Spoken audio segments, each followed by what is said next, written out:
नंद कुमार जी,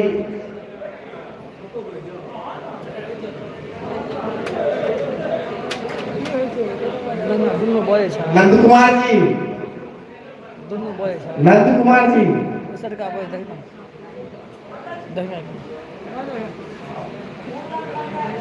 नंद नंद कुमार जी,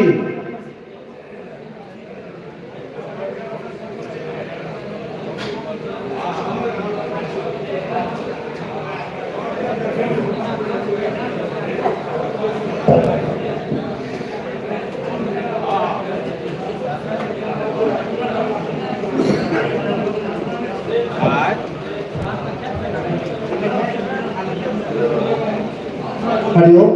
शक्ति केंद्र प्रमुख से आग्रह है कि जो खाली जगह है वहां बैठ जाए। खाली जगह मतलब नंबर चिपका हुआ है उससे नहीं मतलब है, वहां बैठे हुए नहीं है तो खाली जगह है, आप लोग वहां आके बैठ जाए। सभी शक्ति केंद्र प्रमुख से आग्रह है कि जहां खाली जगह है वहां आके अपना जगह ले ले।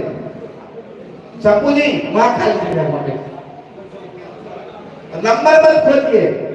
बूथ अध्यक्ष के नंबर वाइज में लगभग बैठ गए हमारे सभी बूथ अध्यक्ष हैं, और हमारे पंचायत के जो प्रमुख है वो अपना जगह ले लेंगे।